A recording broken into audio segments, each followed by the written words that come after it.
Hello, everyone. This is Volts for October 16, 2024. The Department of Energy has gotten serious about technology commercialization. I'm your host, David Roberts. As I discussed early last year with Brian Deese, outgoing director of the National Economic Council, the U.S. has explicitly embraced industrial policy, taking a more active hand in the composition, character, and location of the nation's industrial activity. One of the key skills involved in industrial policy is commercialization, the ability to push promising new technologies from idea to prototype to startup to mass market. And so, one of the priorities at Biden's Department of Energy has been to boost the pace of commercialization, to ensure that DoE research money doesn't just disappear into its labs, but that technologies developed in those labs make it out across the so-called valley of death and into the hands of real-world consumers. My guest today, Dr. Vanessa Chan, works at the heart of those efforts as DOE's Chief Commercialization Officer and the head of its Office of Technology Transitions, or OTT. Her job, daunting as it sounds, is to drive private sector uptake of new clean energy technologies by coordinating commercialization activities across the DOE's sprawling network of 21 national labs, sites, and plants. The idea is to create a common language and a common set of analyses and recommendations that allow public and private actors to collaborate on commercialization across heterogeneous areas. The OTT is involved in a huge range of DOE initiatives, but there are a couple for which Chan is directly responsible, and that strike me as particularly meaningful, in that I think they are going to permanently reshape the way DOE thinks about and approaches commercialization. The first is adoption readiness levels, and the second is commercial liftoff reports. Yes, I realize these might not sound thrilling on the surface, but I hope I have earned your trust on these matters enough that you will have a listen. I think Dr. Chan and I can convince you that these seemingly arcane procedures are crucial to driving a faster, clean energy transition.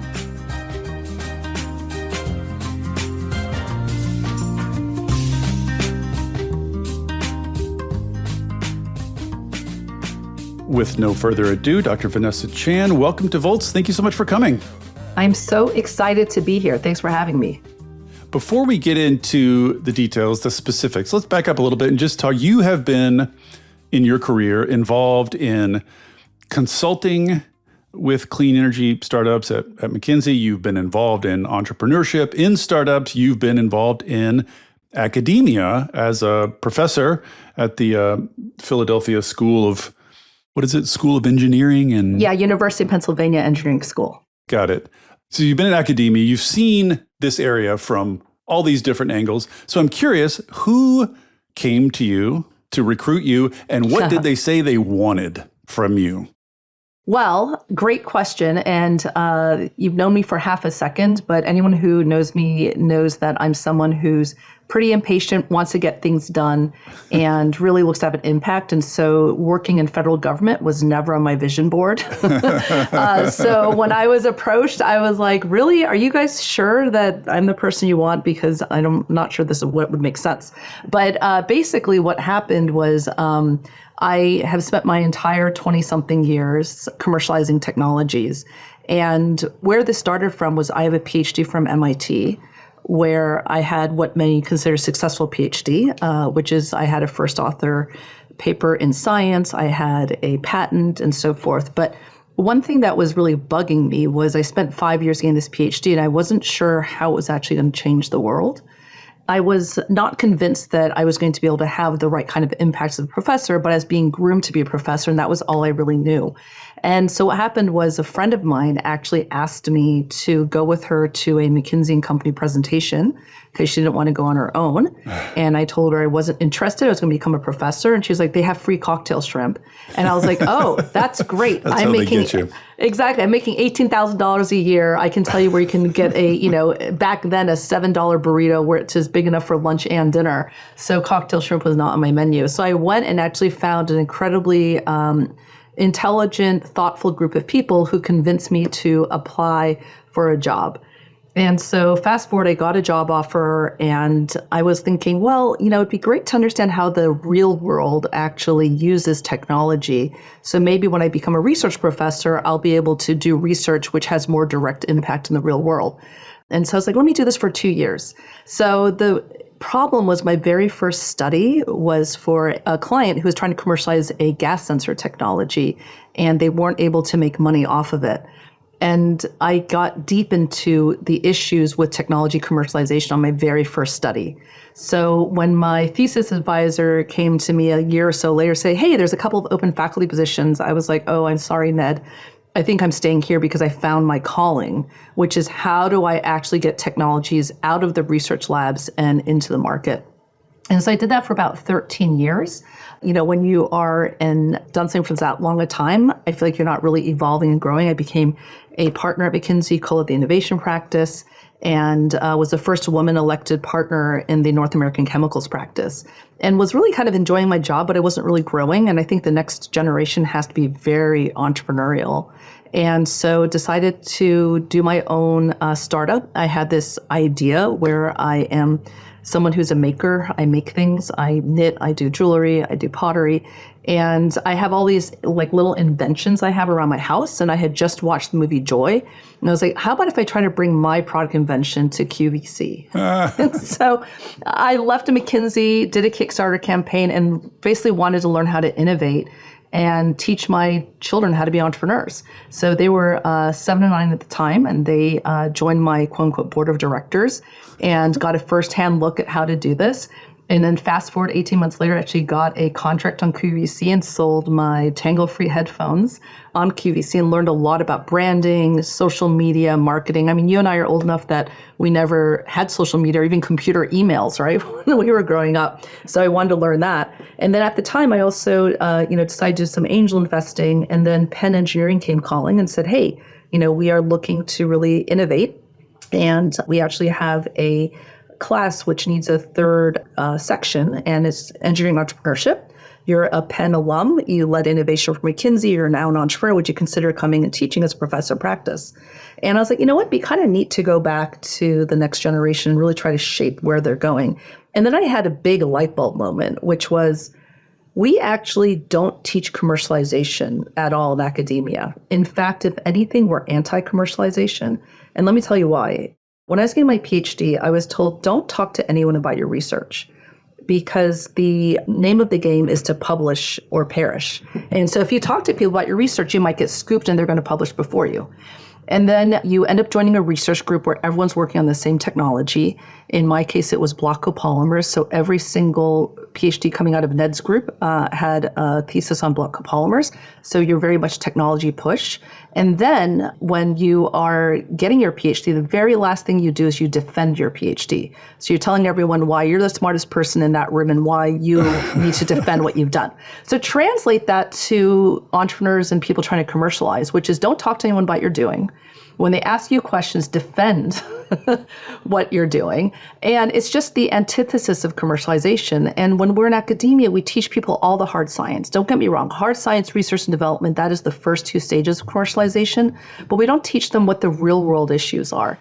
And the real world issues are all about collaboration, yes, and emotional intelligence, yes, which is not formally taught. Necessarily what you get in MIT, undergrads.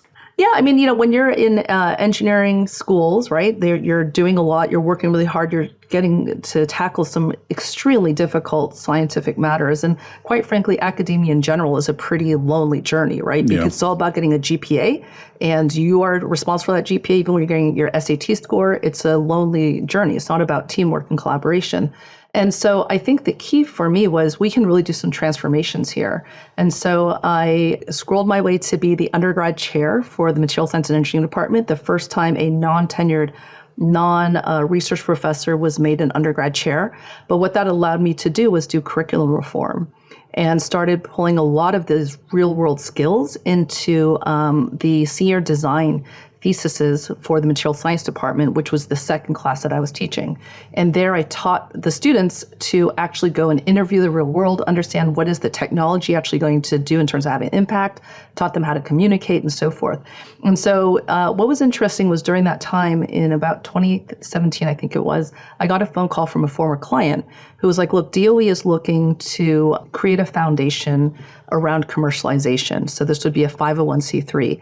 And I told them that if you're going to talk to someone about commercialization, there's one person you have to talk to, and that's Vanessa. So they asked if I would join a workshop. And my husband was commuting at the time to Walmart. So he was the head of energy in Walmart. So he was in Arkansas. And so I couldn't go for the full day. So I went for part of the workshop and really spoke a lot about the challenges with commercialization, the things we have to change as a nation and so forth. And didn't think anything of it. And then fast forward to 2020, someone that was in that workshop was the person who threw my name in the hat to be the Chief Commercialization Officer.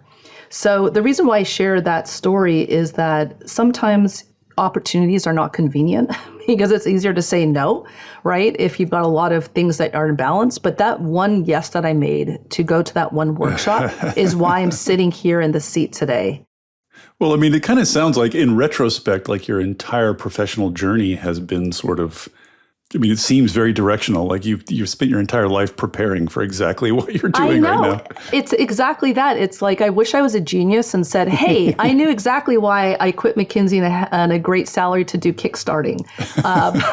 But for me, it's always been about, learning and pushing and really thinking about what needs to be done differently. And so in many ways, I think you're right, because here at the DOE as the Chief Commercialization Officer, coming from an academic background is very helpful because many of the folks in our research labs, which are incredible, are very steeped in research and development. And so understanding their mindset and thinking is really critical. In order to commercialize anything, we need to be able to get the private sector to act. And so as a former McKinsey partner, I've been in boardrooms and have worked with the C-suite teams around how do they actually deploy their capital and bring technologies to market.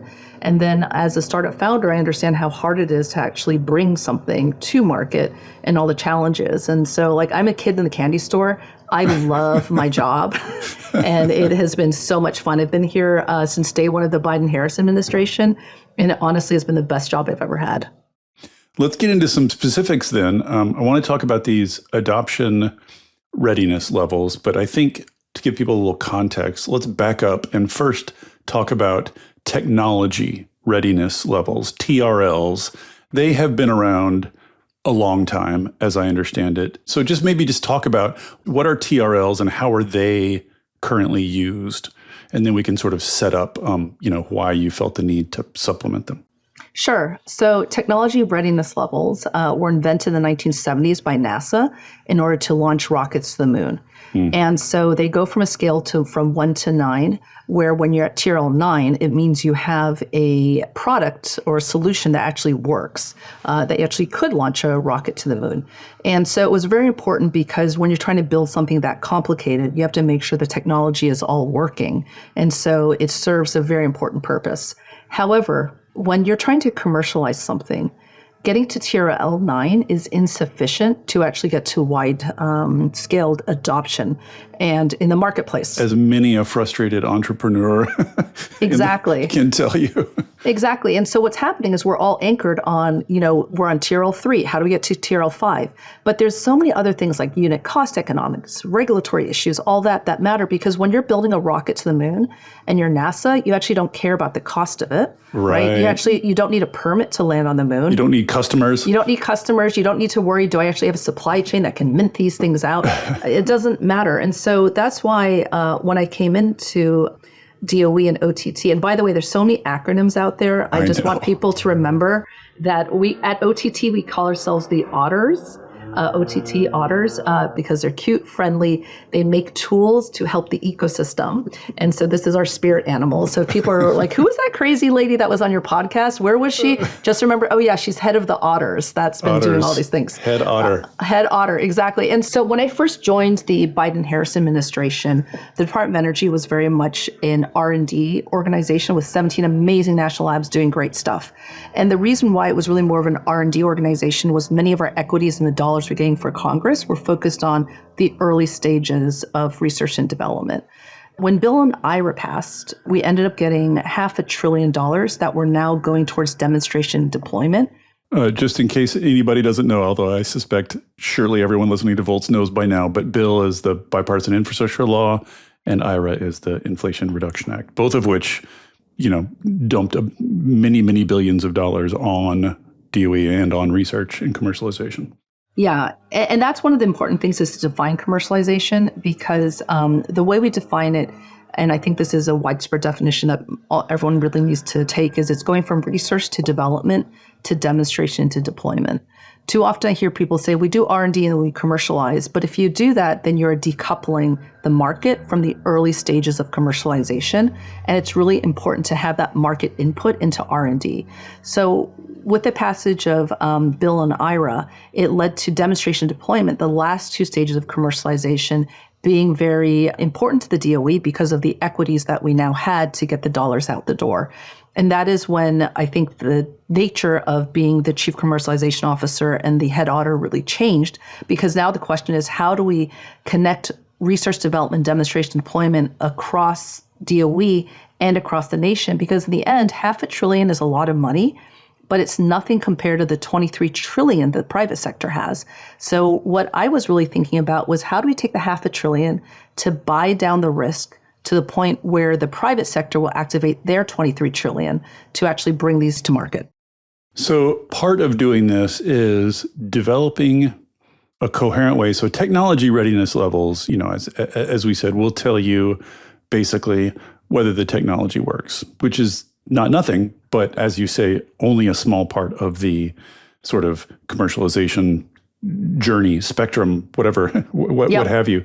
So what you've developed is a kind of a language for talking about adoption readiness levels, which means, how ready is a technology to be adopted by the mass market, which involves all kinds of things outside of technology readiness. So maybe just start by going through a few of those. What sorts of things go into adoption readiness levels that are not visible in technology readiness levels?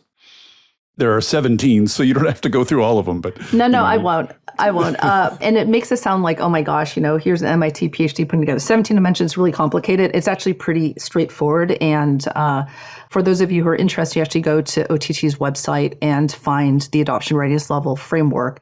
It's funny, when I first encountered this, I saw the 17 and I had that same reaction. I was like, oh, geez, 17 new metrics. But then I started reading through them and I was like, yeah, you definitely need that one. Oh, yeah, you got to have that one. It's. So basically, there's kind of four buckets of the 17. Right. The first is what we call value proposition. So if you invent something new, the question that you always need to ask yourself is, are you inventing something that is providing superior value to what is currently on the market today?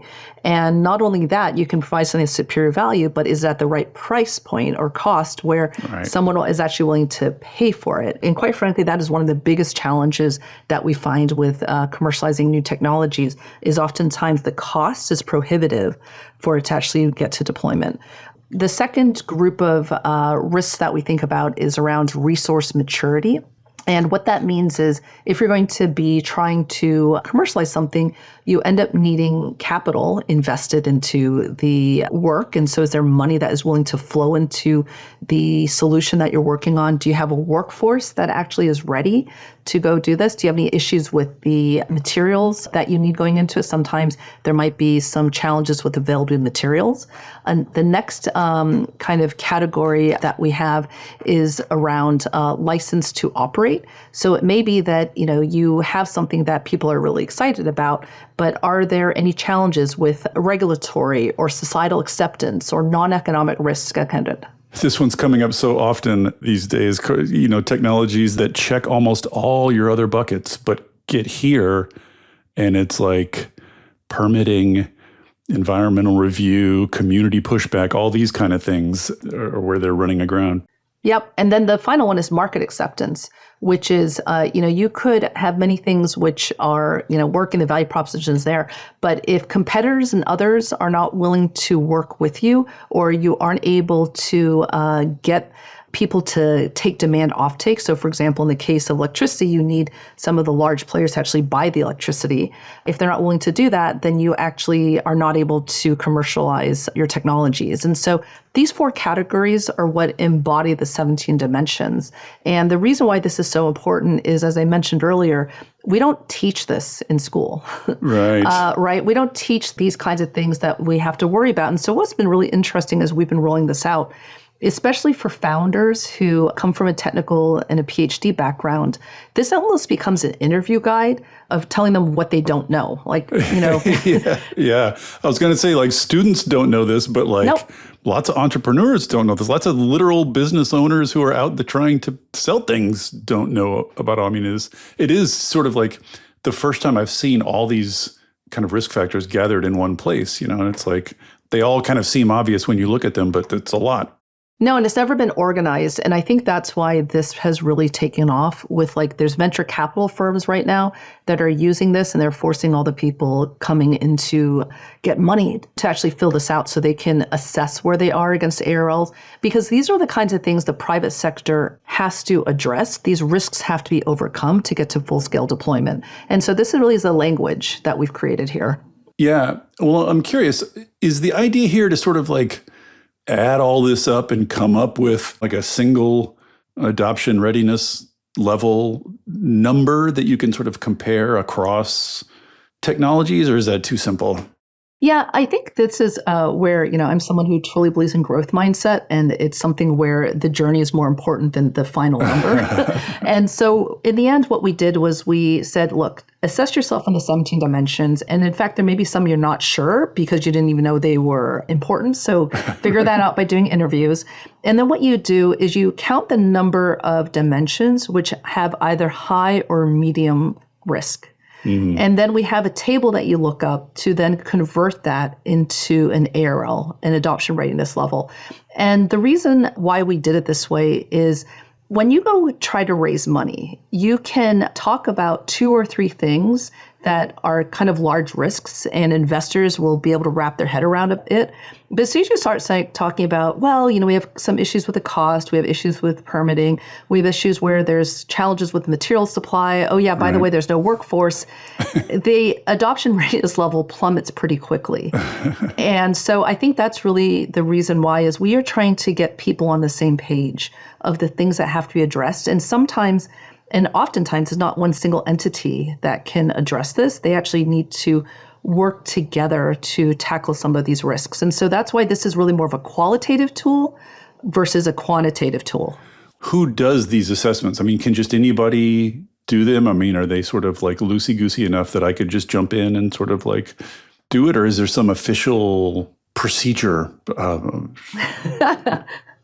So the perfection is the enemy of progress. And so we have this tool right now on the Otter website that you can download. We actually launched a new website today, which includes videos that you can watch to run you through some assessments. But if you're a larger organization and you need an incubator and accelerator and others who really want to train a lot of people through it, send an email to arl@hq.doe.gov, and my team will field it, and we'll literally can do a 1-hour workshop with you. And after that 1-hour workshop, anyone who's listened to it will be able to use the tool on their own. Oh, interesting. So then you can do a 1-hour workshop where you basically teach someone like an incubator how to do this kind of assessment. Exactly, a workshop. And we've led workshop with a couple hundred people. It's pretty straightforward. And when we were designing this tool, it was really important to me that we kept it as simple as possible. Even though it's 17 dimensions, if you go there, a lot of it's common sense. And you're like, oh, okay, that makes sense. That makes sense. And so this is not meant to be rocket science, pun intended. It's the opposite of rocket science. And so it's actually complementary to TRLs. We're not saying get rid of TRLs. TRLs are absolutely critical, but you need to do an ARL assessment on top of your TRL assessments. Yeah, it's like no particular piece of it is complicated. Like I read through the 17, risk factors, and all of them seem pretty simple. It's more just like a tool of like, what am I forgetting? You know what I mean? Like exactly. It's like a checklist. When you're launching a technology and trying to bring it to market, there's just a lot to keep in mind. And this is like a handy way of sort of like gathering all your risk considerations in one place. Completely. And, when I was an angel investor, when I was like supporting my clients, when I was at McKinsey, these were the kinds of conversations we were having was around these risk dimensions. And so really what we're doing is linking all the stuff that matters in the ecosystem and making sure as an ecosystem, we know how to tackle these. So is the idea here not just for this to be a tool that DoE uses to assess technologies it's working on, but for this framework, this language to sort of get out there so that DoE and incubators and entrepreneurs and investors are all, in some sense, speaking the same language? Yes, and private companies and others, because in the end, if you're going to commercialize hydrogen, you're going to commercialize long duration energy storage. All these risks are important, and anyone in the ecosystem has to understand these risks. And what's been really exciting is when we developed this originally, there's a couple of parts of DOE's offices that started using this because it made sense to them. So the Office of Clean Energy Demonstration, which has billions of dollars going out the door, uses it to manage their entire portfolio, which is really helpful because what you want to do is understand why your readiness levels are low and what actions have to be taken to increase the readiness levels. And then we started rolling it out to the national labs through Energy I-Core, which is a program I run, training entrepreneurs how to actually bring their technologies to market. Now we started doing pilots at national labs with Sandia National Labs and Pacific Northwest National Labs, all wanting to run their portfolios through it. And we're doing more of these across our 17 national labs. And what's interesting is this thing has taken a life of its own. So the National Science Foundation heard about it with the new TIP directorate. So now they're having their program managers use it in assessing technologies. B Capital, which is a venture capital firm, found it, and now they're using it. Breakthrough Energy loves it and is using it for thinking about what the gaps are in commercialization and having a lot of their companies run through it. It just seems like it's going to enable people to skip a lot of duplicatory efforts, like all these conversations that an entrepreneur is having with a possible investor. Yeah. They're all kind of reinventing the wheel over and over again, trying to talk about these things. So I can imagine this will just be immensely helpful. Yeah, it'll be a shortcut. Right now people say TRL5, you know what that means. I'm hoping when we get to the time not too far in the future, you say ARL9, they know what it means. Are DOE agencies using this in deciding how to hand out grants and stuff like that? Is it made it that far up yet? Hey there, everybody. Don't worry, I'm not going to tell you about a new mattress or push a credit card on you. This isn't an ad. There are no ads on Volts. It is supported entirely by listeners like you. If you'll indulge me for a second, I'd like to ask for your support. I started Volts because we're all surrounded by depressing news about climate change and misinformation about clean energy, and it's never been more important to share the stories of the real people on the ground doing the real work of transition and all the ingenuity and courage and public spirit they are bringing to it. People are hungry to hear these stories, to learn from and find inspiration in them. I've heard from people who change majors or careers after hearing episodes of Volts, people using it in classrooms and community groups, even state legislators who have passed bills inspired by specific episodes. Sharing these stories matters. It makes a difference. If you have found value in it and want to help me continue doing it, I hope you will join the community of paid subscribers at volts.wtf. It's about the cost of a cup of coffee a month. If you don't like subscriptions, you can make a one-time contribution, leave a review on Apple or Spotify, or just tell a friend about Volts. I am grateful for any and all support. If you're already a paid subscriber, thank you. And now, back to the show. Are DOE agencies using this in deciding how to hand out grants and stuff like that? Is it made it that far up yet? Yeah, so OSET as an example absolutely is using it. A lot of our technologies, like the Hydrogen Fuel Technology Office and our industrial offices that have money going out the door are using it. And, LPO and others also are using this. And the other thing we'll talk about, which is pathways to commercial liftoff, to guide how the dollars are going out the door. Because in the end, these are the things that we really have to understand when it comes to a risk standpoint. The thing that's really interesting to me is there's even other industries looking at this. So Geneva Association, which is the insurance industries association, got a hold of this, and now they've created an entire insurance risk framework based on ARLs. So when I'm telling you that this is going viral, it's pretty crazy. I think the most viral I've gotten is I had a university professor from Simon Fraser reach out to me, and they actually want it to be part of a PhD thesis. And I was like, okay, interesting. now I know this is really going viral if it's getting to a PhD thesis. So, well, also, it just gives you a tool to compare across very different technology buckets, right? It gives you sort Absolutely. of a common scale or metric. And by the way, this isn't just for energy technologies. You could use this for consumer products. Sure. You could use it for medical, anything. I mean, this is a pretty universal framework because in my lifetime when I've done commercialization, I've done it across many, many things, not just energy. And in the end, it's all about the same stuff. Yeah, well, one striking feature of this, I was sort of looking at these, thinking about advanced geothermal, which is, a favorite of mine, a beloved favorite of mine.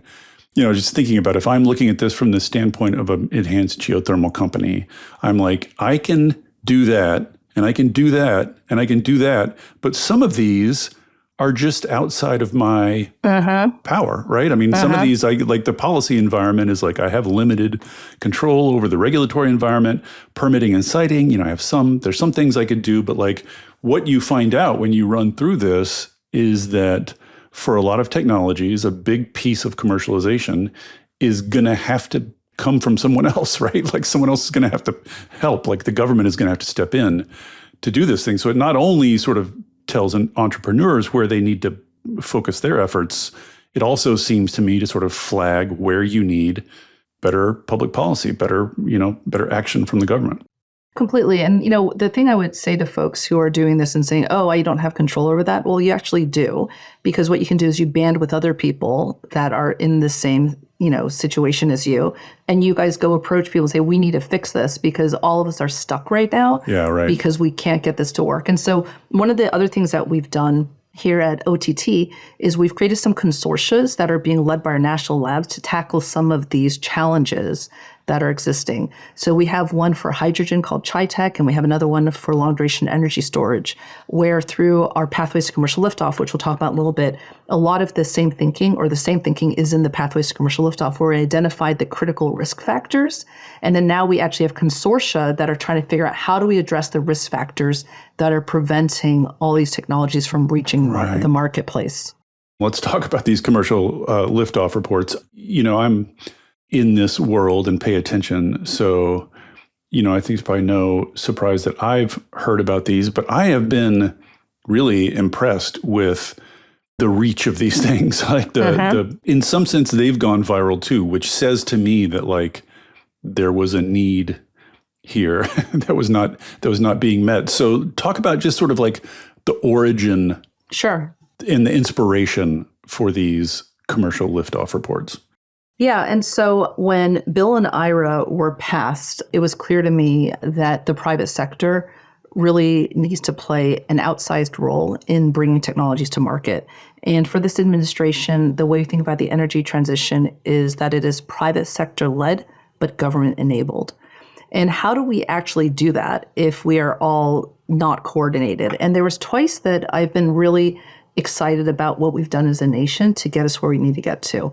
One was when Gordon Moore created Moore's Law, where we need to double the number of transistors on a chip every 2 years. Right. And we were able to do that because what Semitech did, which was a government-led consortia, was pull together Semitech's roadmap, which created a common language and pathway that everyone that was playing in the CMOS ecosystem, competitors, members of the value chain, all knew what they had to do lockstep to actually get to the point where we could fulfill Moore's Law.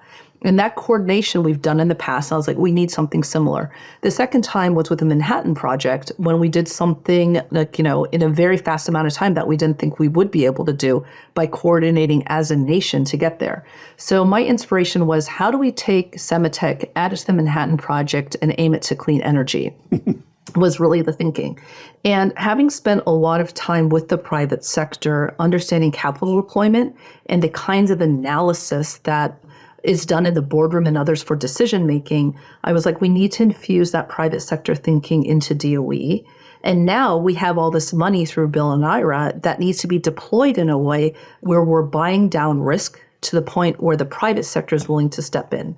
So the challenge we have right now is many of these technologies actually work, for the most part, but they're too expensive or there's other risks around it. And so the question was, how do we take the money that we've gotten and aim it to a point where the private sector will also write checks alongside ours? So what I did, with the rest of DOE was we identified 4 areas where there was Bill and IRA money going out the door, including hydrogen, long duration energy storage, carbon management, and nuclear. And we started work on these in September of 2022 and really brought a private sector thinking lens into this. We also interviewed thousands of the private sector folks to get their thoughts around what's it going to take for these to commercialize. And for each of the different liftoff technologies, we found, 4 to 5 things that we had to tackle systematically where the risks were too high. And if we didn't tackle them, we would not be able to commercialize. We then tied those things, the launch of the liftoff reports, to the money going out the door. So if you were applying for the hydrogen hub money, you needed to have read the liftoff report to understand what we were trying to do. And I love that as an example because OSED had $8 billion that was going towards hydrogen hubs. And through the work we were doing, we saw that there was a big risk around market acceptance, which is one of the categories that we have within ARLs. And in particular, demand offtake, which is one of the dimensions that in many cases, when you try to commercialize the technology, no one wants to buy the technology until they're clear they have a stable supply chain. The supply chain does not want to stand up until it knows that it has demand off. Exactly, chicken egg, catch 22. So we did something kind of novel, which is we reserved $1 billion of the $8 billion that was given to actually help with the demand offtake. And so now we're taking a look to see, okay, can the government play a role on contract for differences and so forth? Because the first hydrogen hubs are not yet at scale, meaning they're not yet at economies of scale. So the hydrogen coming off is going to be more expensive than if we are in a steady state where we have the nth of a kind. So we need to figure out ways the government can help with the risk associated with first movers who are going to have more expensive hydrogen going out the door. So that was very innovative, and that came directly from both ARLs and the pathways to commercial liftoff. And that's really how it's worked. These liftoff reports strike me as just a very sort of close and rigorous application of adoption readiness levels. Just sort of like take a technology and run through all these 17 and find out where the risks are for a particular technology. Yep. But we didn't want to bake ARLs into it formally because I didn't want to confuse people because ARLs can be a bit overwhelming. So there's been a little bit of a chicken and egg with this one too. We launched the Pathways Commercial Liftoff and now we're, introducing the back end side of it. But I think the thing that I really do appreciate about this administration is we started this in September, and we had these live on a website called liftoff.energy.gov by March of 2023. So anyone who's read the liftoff reports know that they're pretty meaty pieces of work. And to get everyone aligned on what those things were saying, have the White House and others approve it, and to have it on a live website within start to finish at 6 months is pretty fast. So there is a big culture change that we had to drive as we're doing this as well, because in the private sector, right, we do things by 80-20. You don't need real precision on things because directionally things have to be correct. Whereas when you're coming from an R&D organization with engineers and PhDs, there's a lot of vetting of numbers to make sure that things are perfect. To the second and third decimal place type of things. Exactly. So there was also a culture change that we had to do in the first wave of things to get people comfortable on bringing this kind of private sector thinking into the DOE, because it's a different way of thinking. But I think all these things have gone viral, in your words, because of the fact that now there's a joint roadmap that we, together with the private sector, know what we have to do to actually bring all these technologies to market. Yeah, and it's funny, I was thinking about this it's just sort of a slight tangent, but one of the best tips I ever got as a parent for parenting is you need to have a relatively small and memorable set of rules. But one of the most magic things you can do is to write the rules down and just put them up on the wall. And then all of a sudden the rules are their own thing, separate from you. The rules take on their own sort of reality. And I was thinking a lot of this stuff about how to commercialize hydrogen is pretty obvious. I mean, it's pretty intuitive, just sort of anybody sort of taking a look at the state of things. But there's a weird spooky power in just writing it down, in just having it there in front of everyone. All of a sudden everyone's good, okay, let's do this. It's crazy the sort of catalytic effect that just putting it on paper has. Yeah, and I think the other thing too is we did some really rigorous analysis in order to vet kind of what the cost curves need to look like and so forth. But then we wanted to make sure that it was simple, meaning just a handful of things that you guys have to tackle. Right. The handful of things are pretty big, right? But, this is what we need to do. And then what happens is when we all, just similar to the Manhattan Project and Semitech, when we all are collectively agreed, here's the problem we're trying to tackle, we can then channel our different resources to tackle that problem. I think the challenge before Pathways to Commercial Liftoff and ARLs was people were just commercialization's hard, right? Yeah. So take a lot of money, we have to do this, and we couldn't align ourselves. Yeah, a fog. And so what we're trying to do is get those little lights, during the fog, which is go here, then go here. Yeah, we're not quite sure how we get there, but we at least know the pathway we have to go. Right. There's a separate document on the DoE site related to this called Societal Considerations and Impacts, which just has a lot about sort of urging developers to do engagement with communities, to figure out what communities want and need, to figure out how to do this liftoff in a way that is commensurate with equity and community involvement. And you're probably aware, one of the big ongoing discussions in clean energy world these days is this tension between speed and community involvement. And there's this idea going around that sort of NIMBYs are slowing everything down. There's too many places where communities can come in and slow things down, and that there's sort of an intrinsic tension between community engagement and satisfying all the different constituencies and satisfying all the sort of equity considerations and speed. A, do you think there is such a tension? And B, how do you think about navigating it? So look, I think in the end, when you're trying to commercialize anything, especially the technologies we're talking about, which are pretty large in scale, you're doing it locally, right? Our energy runs off a local grid. The things we're doing are all impacting communities. And so if we don't engage the communities, then we can't do this in a thoughtful way. And the Biden-Harris administration was very clear around their EJ40 target, which is that 40% of the investments we make will be impacting those who have been negatively impacted in the past. And so I do think this is critical. I think in terms of slowing things down, I don't like people saying that because I feel like you're slowing things down is when you're not actually engaging in the right way. I actually think people are willing to move fast if you're willing to talk to each other and get to kind of helpful dialogue. And I think there's some that do it well and others who, don't frame things the right way. And just similar to, the way we got our Pathways Commercial Liftoff out in 6 months, people would have told me that's impossible to do. It's bureaucratic, but if you do things in the right way, it is possible. And one thing I want to share with you is that to date, 81% of the impact of the dollars going out the door from DOE have gone to communities with below average salaries. Interesting. Which is amazing, right? So we've actually doubled the impact in many ways of EJ40. And we've been moving really, really fast as an institution. I've been meeting a lot of former DOEers, and they're just shocked at the speed at which we're moving. And so when I look at kind of the impact we're having and the speed we're moving, I actually don't think things are slowing down. It's early days, obviously, for all of this. But, these initial liftoff reports have been out for a year and a half. They came out March of 2023. So, it's unfair to ask this so early in the process, but is there a success story? Is there have you seen something tangible come out of industries in response to these things? Absolutely. We have seen that for every dollar out the door going from DOE right now, we've seen $6 of private investment coming to match it.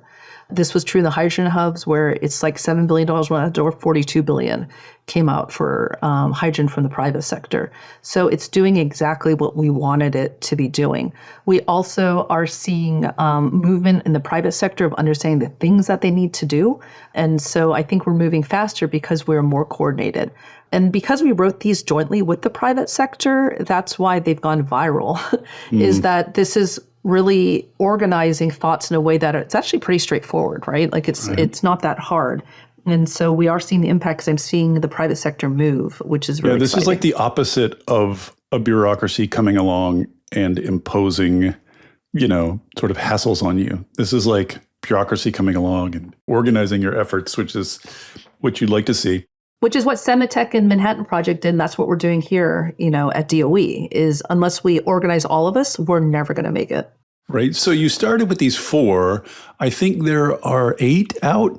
11. 11 out now. There's 11. Losing track, it's cranking them out. So a couple of questions. One is, have you noticed now that you've done 11 of these, that's like 11 real deep dives into specific technologies and their specific pathways to commercialization. Are you noticing sort of running themes or lessons that you feel like you can sort of extract and have broad application across everything? What are the sort of takeaways so far? So since you brought up parenting, I will say all 11 children are all very different. And you love them all equally? I love them all equally. And people ask me, which one do you love the most? I love them all equally, although the secretary will say that she loves geothermal the most. She's been pretty public about that. I share her preference. I love them all equally because we need them all. Just like Pokemon, you have to collect them all. We need all of these to actually get us to the clean energy transition. And they all have, a little bit differences in terms of what their challenges are. Mm-hmm. So for example, for innovative grid, this is one that really I scratch my head on because the technology actually works. Like there are no technology risks, there's deployable technology. And we have shown that if we do some things like reconductoring, dynamic line rating, we can actually increase the current capacity of the grid by up to 30%. But the ecosystem's not moving, right? Versus something like long duration energy storage where the technology is not there yet. We have to move the technology along. It almost seems like in that case, and maybe hydrogen's a little bit like this too, is in that case, like the market and the demand is almost out ahead of the technology, which is the reverse in the case of the grid. Yeah, but I will say that there is one common theme, and quite frankly is what is keeping me up at night, because usually I can look at things and be like, okay, here's how we're going to solve it or how we get together to solve it. The one thing that's really keeping me up at night is the capital markets and capital deployment is not happening fast enough. And the theme that I have seen over the decades is that whenever you're trying to commercialize new technologies, there's like an S curve that you have to go through. Yeah. And there's this thing, as you mentioned, called the Valley of Death. Although I'd like to call the Valley of Opportunity. It's just people are not walking across it. So anyway, the Valley of Opportunity, the challenge is that right now what's happening is we have a way of assessing whether or not something is investable through NPVs, ROIs, WACs, all these different acronyms that some investment committee put together around what a hurdle rate is that you have to get over for you to invest in something. Now, the challenge is similar to GPAs, which are invented by a professor as to what an A is. Investment committees make up hurdle rates of what is defined as a good investment. And with these new technologies, we're not yet at scale. So therefore, we can't hit the hurdle rates. And that's why we're stuck. And there's a bit like we're in the Squid Games right now, right? Where we're like 8th and 9th, like everyone's first in line to be 8th and 9th. No one is first in line to be first, second, or third. Like, you go. No, you go. No one wants to go because they know the first ones are not going to make the money they want. And so we need to reframe how we look at risk and investments as an ecosystem, because if we're able to catalyze and pool the risk together in an ecosystem, we can get down the learning curve faster, which is when the economics make sense. And that's when you actually can make money in the private sector. Well, it almost seems like you need a different kind of investor. You need investors that are more patient, that are willing to accept longer term, lower rates of return. How much control do you at DOE have over that? Like, kind of the investor community needs to do that for itself, doesn't it? Like I had 20 something speaking engagements at New York Climate Week pushing people on this one because, and it's really resonated with people, right? Which is the reason why we're not moving is because investment committees have made these decisions on what is investable and they're expecting new technologies to be able to hit these things. And so the issue is that that magical group of people who are patient, willing to take, they don't exist right now in the US. And if we don't move it, then we're going to get to the point we were with solar, right? Where basically other governments are going to step in and say, you know what, we're willing to take the hit and go after it. And so I think we've done a really good job here in the federal government at DOE and across the Biden-Harris administration of taking the dollars that we have through Bill and IRA to catalyze the private sector.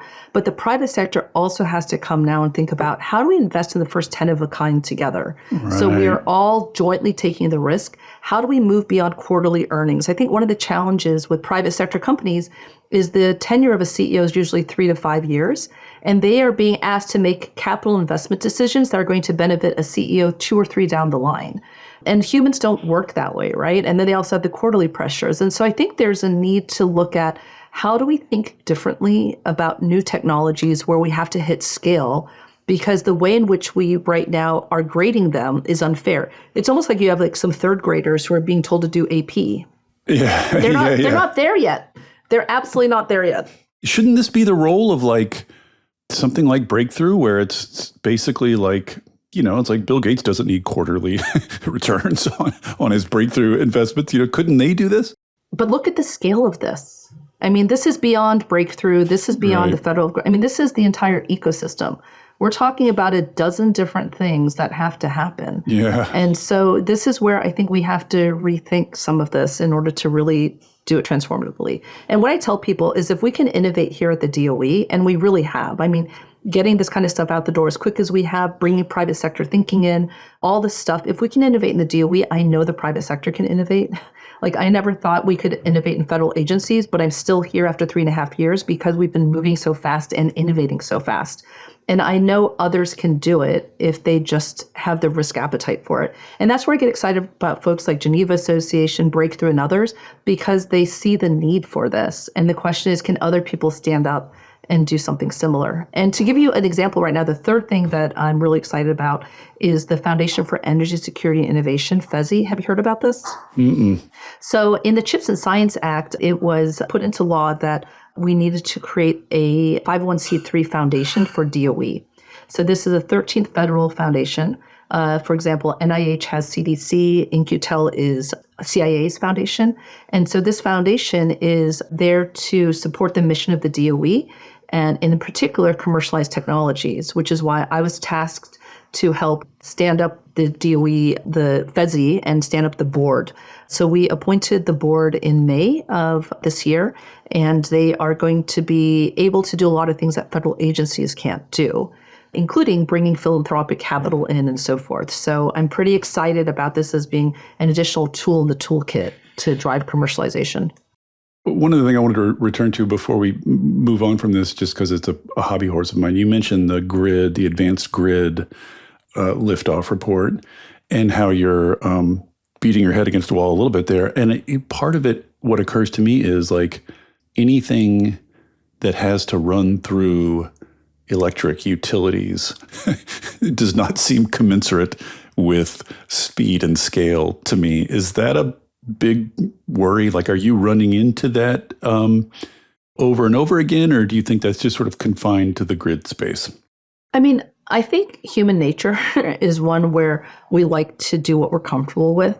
And I get it with like, you know, utilities and oil and gas and others where, you know, they are quite risk averse because when there's failures, they can be pretty catastrophic, right? Yeah. So I think that's a lot of what is driving that kind of culture. And so I think the key thing around this is finding utilities that are a little bit more nimble, willing to take a little bit more risk, trying to pilot some things, and then showing when it doesn't break that, you know, this is a good thing to do, which is what the Innovative Grid Liftoff Report was doing, was showing technologies that had been demonstrated already in existing utilities, in existing real world, and showing that there's a business case for it. Where right now, when you take a look at some of the technology we talk about there, It's 5% of the cost of what it would take to actually build a new grid to get to this. So the ROI is there, right? Right. So I think that's really the key. And then trying to get people to move when we've shown that the risk is much lower. Well, but it's hard. What we need is a bunch of Vanessa Chans in utilities across the country. How do you choose what tech to do next? You've done 11 now. Is there some process, or do you just have a list already that you're just working your way down? Well, the first ones we chose was because, as I mentioned, there's money going out the door, and also because this was a new way of doing things. I was looking for leaders within DoE that would understand what we're trying to do and help us through this process. And so those 4 were pretty great ones to start with. And then once those 4 went quite well, then they became the change agents for the rest of DoE to say, hey, this is a good thing. And then we started looking at where the money was that was going out the door. So for example, the Grid Deployment Office had money going out the door for GRIP, which is one of their programs for many of these reconductoring and innovative technologies. And so much of the work that we've done on liftoff reports is actually tied to dollars going out the door. And that's what's really important is if you want to get the DOE money, we're telling you, here's the things that you need to address. Right. And by the way, we're addressing these things because if we address it, then the capital from the private sector will activate. So this becomes almost like a flywheel where the stuff we're doing is then directly linked to what the private sector's thinking, which is where the money really is. Yes, just getting those 2 in sync. 2 final questions. One is, how do these liftoff reports relate to the Earth shots? So, listeners might be familiar with, there was a solar shot, which is just, this sort of aspirational goal of reducing the cost of solar by some insane amount, which of course, this being solar did. And then that sort of, I think, inspired a bunch of other Earth shot, are these and the liftoff reports related, coordinated in any way, or are they just separate operations? They are coordinated in the sense that in order to reach the Earth shots, you actually need to kind of follow these pathways to commercial liftoff. But many of the, Earth shots were done because I think it's helpful for people to have a framing of what's the big thing we have to go hit. Right. And so that was really the point of the Earth shots, was to give a metric and a target for where we need to get to. But in terms of how to get there, that was the tricky thing. And that's what the pathways to commercial liftoff. And what was interesting is as we're doing some of the work, we actually found that some of the Earth shot targets, were even more aggressive than we needed them to be. So for long duration energy storage, we actually, are able to hit liftoff as we get the path towards the Earth shot. And so they absolutely are linked. Oh, so you think like you can commercialize at some price lower or higher than the Earth shot? For the case of long duration energy storage through some of the analysis that we had done. But I think it's really important to have big, bold targets out there because I think when you have big, bold targets, you can get to where you need to get to. I mean, my intuition, and this is just, I have no way of proving this, but my intuition is if you get everybody on the same page, moving in the same direction in a coordinated way, you get the private and public sectors coordinating toward barriers and risks that they all agree on and can all see. Once that happens, I just think these things are going to go way faster than anybody thinks. They're going to go, they're going to get cheaper than anybody thinks. I mean, I think we all are sort of biased towards conservatism, when we predict and propose these things. But if you can really get everybody firing in the same direction, I think we're going to hit targets that now seem crazy. That was the only week we were able to do with Sematech and with Manhattan Project. And we're seeing it now. I mean, one of the things when you read the nuclear report that's interesting is we've actually had 50 first of a kind, because in the U.S. what we've done is we have had 50 different designs for nuclear reactors. Now, we need to have the IKEA model, right? Where we do one and we do it well. But it wasn't until we did the analysis that we saw what was going on here is we're not getting to scale fast enough because we can't anchor on one design. So I think there's things like that, which I think are really important to showcase and to get the private sector aligned on how do we get there faster. They're really requiring more coordination because in the end, it's all about economics. I have yet to have anybody raise their hand when I'm giving a talk and I ask people, how many people here want to pay more for something? Nobody does. And so we're not going to actually get to full-scale deployment until these technologies are cost competitive. And that's what we've seen with solar, right? I mean, solar has been amazing in terms of its growth once it got cheap. And that's what we need to do with this stuff here. Final question. This might seem a little random, but it is on everyone's mind these days. Sort of one of the big things happening in technology now that I don't think anybody really saw coming, at least not at the scale that it's hitting us, is this sort of rapid rise in electricity demand, driven approximately by AI and data centers. But, as all good Volts listeners know, coming in behind that, you have the electrification of vehicles, of HVAC, industry. Like, you got a lot of electricity demand coming down the pipe. It's just hitting earlier, I think, and faster and bigger than anyone expected. And it occurred to me as I was reading through all this that, that seems like a big macro factor that is quite relevant to the commercialization pathways of several technologies. So I wonder, has it occasioned you doing any sort of reassessment of technologies that you've already assessed in terms of ARLs? Like, is it changing ARLs in various places? Like, what is the kind of relationship between this striking demand growth and the work you're doing? Yeah, so great question. And in fact, that was something that was keeping me up at night at one point, which is why we had a team go together and actually put together a briefing on how these different pathways to commercial liftoff are actually going to meet the energy demand that is there. So if you guys go to the Liftoff website, we actually put together an entire topic brief on it. And what we found, right, is that electricity growth, demand is supposed to grow by about 15 to 20% the next decade and double by 2050, per what all the things that you were talking about in terms of what's driving it. Mm-hmm. But what's really interesting is in the near term, we actually can expand the existing supply if we're to scale what we have. So, for example, these innovative grid technologies, I think, are super critical.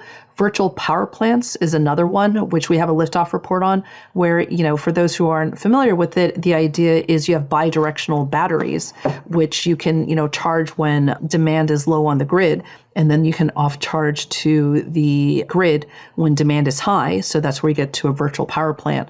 And there's all kinds of things like that we can do in the near term if we were able to really get our act together on technologies that have been proven. And then the idea is that buys us time for the other things like long duration energy storage and nuclear to get their act together. So it's a lot like, driving a stick shift, which is if you pop the clutch too fast, then you're going to stall. So if we can ease into some of the things that we know are working, it gives us time right now for the other stuff that isn't quite there to actually get there when it needs to get there. But I think the key thing is we have to move and act now. Like, there's no time to be waiting. And that's the challenge. It really raises the need for commercialization of a lot of these things. Completely. Well, this has all been fascinating. You sound like you just have the funnest. Oh my gosh. I have the best job. I have the best job in the world. This has been amazing. I mean, just to sort of coordinate all these exciting new technologies, kind of coordinating them as a kind of a herd thundering toward the market. It's just like, what a time to be alive, right? It's been amazing. Bill and Ira have just really transformed what the nation can do here. The DOE is an incredible community. Like, this is all a work of hundreds of people across the DOE. And we all are wanting to move fast and be bold. And it's just amazing to be under the leadership of Secretary Granholm, who is very focused on deploy. Yeah. And having that mindset and mandate around it has been just spectacular. So I think it's always fun when you can actually make a difference in the world. And you can tell your kids you were there trying to do that. Yeah, you found your spot. You've been looking for, how to make an impact on the real world. And here it is. This is a story that the clean energy community is not sufficiently aware of, just the sort of activity and the scale and the speed of things that are going on inside the DOE now. So thanks for giving us a glimpse. Well, thanks for having us. And I really appreciate being on a show that I listen to all the time. So thank you. Thanks for having me. Thank you for listening to Volts. It takes a village to make this podcast work. Shout out especially to my super producer, Kyle McDonald, who makes my guests and I sound smart every week. And it is all supported entirely by listeners like you. So if you value conversations like this, please consider joining our community of paid subscribers at volts.wtf, or leaving a nice review, or telling a friend about Volts, or all three. Thanks so much, and I'll see you next time.